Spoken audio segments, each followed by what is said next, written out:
అందరికీ నమస్తే. ఢిల్లీ లిక్కర్ కేసులో జరుగుతున్న పరిణామాలు చాలా ఆసక్తికరంగా కనిపిస్తున్నాయి. కేజ్రీవాల్‌కు, కవితకు కూడా బెయిల్ రాబోతుందా అనే చర్చ ఒకటి నడుస్తుంది. ఎందుకంటే మనీష్ సిసోడియా ఢిల్లీ డిప్యూటీ ముఖ్యమంత్రిగా ఉన్న అతను అరెస్ట్ అయ్యిండు. లాస్ట్ ఇయర్ అరెస్ట్ అయ్యిండు. 2023 ఫిబ్రవరిలో అరెస్ట్ అయ్యిండు. ఆయన కూడా తిహార్ జైల్లో ఉన్నాడు. కానీ ఆయన బెయిల్ సందర్భంగా సుప్రీంకోర్టు చేసిన కొన్ని కీలక కామెంట్స్ చాలా ఇంపార్టెంట్.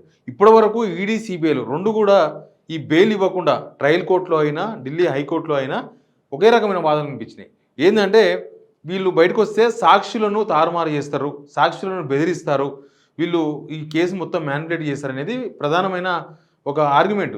ఈడీ, సిబిఐ ఈ తరపున అడ్వకేట్స్ అందరు కూడా కోర్టులో చెప్పింది అదే ఇష్యూ. కానీ నిన్న సుప్రీంకోర్టు ఏం చెప్పిందంటే, మీరు ఆల్రెడీ సాక్ష్యాలని కూడా డాక్యుమెంట్ల రూపంలో వచ్చేసినాయి కదా, ఇక డాక్యుమెంట్ల రూపంలో ఉన్నప్పుడు ఇంకా బెదిరించేది ఏముంటుంది, ఇంకా చేసేది ఏముంటుంది?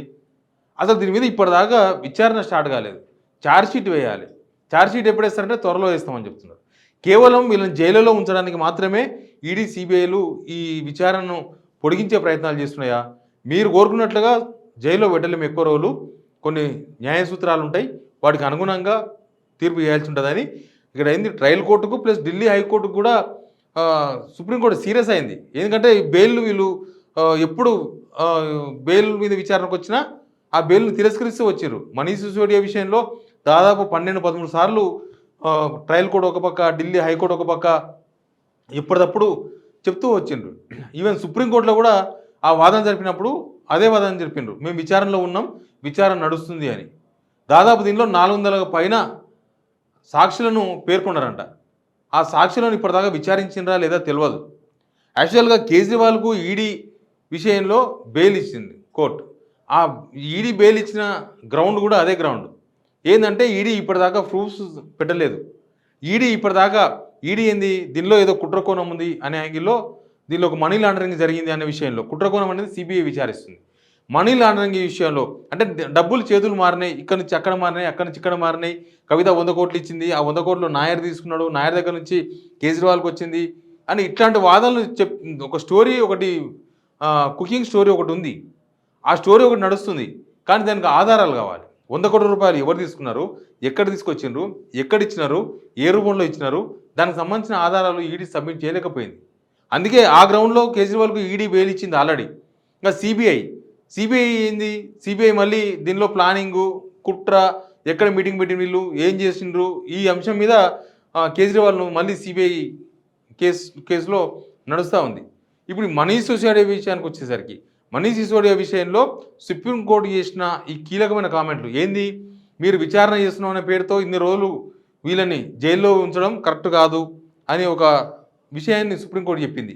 జైల్లో పెట్టడం కన్నా బెయిల్ ఇవ్వడం అనేది ఒక ప్రాథమిక సూత్రం, వాళ్ళ ప్రాథమిక హక్కులు కూడా భంగం కలుగుతుందని సుప్రీంకోర్టు చేసిన కామెంటు గ్రౌండ్లో వీళ్ళిద్దరికి కూడా, కవితకు ప్లస్ కేజ్రీవాల్కి ఇద్దరికి బెయిల్ దొరుకుతుంది అనేది ఇంపార్టెంట్. ఎందుకంటే సోమవారం రోజు చాలా దీని మీద చర్చ జరగబోతుంది, విచారణ ఉంది సుప్రీంకోర్టులో.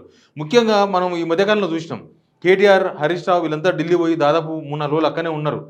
అక్కడ ఉన్న సందర్భంలో వాళ్ళు సుప్రీంకోర్టు అడ్వకేట్స్తో మాట్లాడిన తర్వాత, అందరితో మాట్లాడిన తర్వాత అక్కడ ఉన్న మూమెంట్ అర్థమైన తర్వాత వీళ్ళు ఏం చేసిందంటే, అప్పటిదాకా మొన్న ట్రయల్ కోర్టులో వీళ్ళ బెయిల్ ఉన్నది, అప్పటికి 2 సార్లు సీనియర్ అడ్వకేట్లు లేరని చెప్పి ఆ బెయిల్కు సంబంధించిన విచారణకు పోలేదు. దాన్ని ఎప్పుడు వాళ్ళు పోస్ట్పోన్ చేసుకుంటూ వచ్చిండ్రు. ఏది సుప్రీంకోర్టులో జరిగిన పరిణామం ఇప్పుడు దానికి పాజిటివ్గా మారింది. సుప్రీంకోర్టులో వేసిన పిటిషన్ ఆల్రెడీ కేజ్రీవాల్కి సంబంధించిన బెయిల్ కూడా ఆల్రెడీ లీవ్ పిటిషన్ సుప్రీంకోర్టులో ఉంది. కాబట్టి రేపు సోమవారం రోజు సుప్రీంకోర్టులో జరగబోతున్న విచారణ చాలా ఆసక్తికరంగా కనిపిస్తుంది. కవితకు బెయిల్ వస్తుందా, ఈ హియరింగ్లో వస్తుందా, లేకపోతే నెక్స్ట్ హియరింగ్లో వస్తుందా అనేది ఆసక్తికరమైన చర్చ. ఈ ఢిల్లీ లిక్కర్ కేసులో ఇప్పటిదాకా జరిగిన విచారణ, ఇప్పటిదాకా కోర్టు నుంచి వచ్చిన స్టేట్మెంట్స్ ఇవన్నీ డిఫరెంట్. ఇప్పుడు సుప్రీంకోర్టు నుంచి వచ్చిన స్టేట్మెంట్స్, సుప్రీంకోర్టు చేసిన ఆర్గ్యుమెంట్స్, సుప్రీంకోర్టు చేసిన వ్యవహారం ఈడీని, సిబిఐని తప్పుపడుతూ చేసిండ్రు. కేవలం కేసును సాగదీయడానికి మాత్రమే మీరు ఈ ప్రయత్నాలు చేస్తూ ఉన్నారు. ఇది కరెక్ట్ కాదు. ఆల్రెడీ సాక్ష్యాలను కూడా డాక్యుమెంట్ల రూపంలో కోర్టుకు వచ్చేసినాయి కాబట్టి ఇంకా వీళ్ళు బయటకు పోయి మారుస్తారు, బెదిరిస్తారని చెప్పడానికి అవకాశం లేదని చెప్పిండ్రు. ఇన్ని రోజులు ఈడీ, సిబిఐ ఏదైతే వాదన చేసిందో ఆ వాదనకు సుప్రీంకోర్టు చెక్ పెట్టింది. కాబట్టి ఇప్పుడు సోమవారం రోజు జరిగే చర్చ చాలా ఇంపార్టెంట్గా కనిపిస్తుంది. బీఆర్ఎస్ వాళ్ళందరూ కూడా, కేటీఆర్ కూడా అంటున్నారు ఖచ్చితంగా వస్తుంది, కవితకు బెయిల్ వస్తుందని చెప్తున్నారు. ఈవెన్ ఆమ్ ఆద్మీ పార్టీకి సంబంధించిన నేతలు కూడా కేజ్రీవాల్కి బెయిల్ వస్తుందని చెప్తున్నారు. ఆల్రెడీ కవిత హెల్త్ గ్రౌండ్ కూడా ఇక్కడ ఒక ముఖ్యమైన పాయింట్. కవిత హెల్త్ గ్రౌండ్ కూడా చాలా ఇంపార్టెంట్. కవిత 11 కిలోలు వెయిట్ తగ్గిందని ఒక చిట్చాట్లో కేటీఆర్ చెప్పిండ్రు. సేమ్ టైం ఆమె ఆరోగ్యం సహకరిస్తలేదు, బీపీ, షుగర్స్ ఇవన్నీ కూడా కొంత ఇబ్బంది పెడుతున్నాయి అన్న విషయాన్ని కూడా ఆయన చెప్పిండు. కాబట్టి కొంత హెల్త్ గ్రౌండ్ కూడా సుప్రీంకోర్టు పరిశీలించే అవకాశం ఉందని చెప్తున్నారు. ఎనీవే దీనిలో ఇప్పటికైనా నిందితులకు బెయిల్ రావాల్సిందే. కానీ ఈ కేసులో మాత్రం ఈడీ సిబిఐ కేసులో మాత్రం వాళ్ళు చేయాల్సిన పని చేయకుండా, ఛార్జ్షీట్లు వేయకుండా, విచారణ పేరుతో ఏళ్ళు కొనసాగిస్తూ వాళ్ళు ఉన్నది రిమాండ్లోనే, వాళ్ళకి శిక్ష పడలేదు, జస్ట్ నిందితులు మాత్రమే వాళ్ళకు సాక్ష్యాలను కూడా ఇప్పటిదాకా కోర్టులో సబ్మిట్ చేయలేకపోయినాయి ఈడీ సిబిఐ ఈ కేసులో. ఈ కేసు అసలు కేసే కాదు, ఇదంతా కూడా పొలిటికల్ కేసు అని చెప్పి ఒక రకమైన ప్రచారం నడుస్తూ ఉంది. ఒక పక్క కవితను అప్రూవర్గా మారాలని బీజేపీ నుంచి ఒక ప్రెషర్ వస్తుంది. ఒకవేళ అప్రూవర్గా మారితే బెయిల్ వస్తుంది మీకు అని ఏదో సంకేతాలు పంపుతున్నట్లుగా చర్చ జరిగింది. ఆమె అప్రూవర్గా మారేందుకు కవిత ఏమాత్రం ఒప్పుకోవట్లేదు.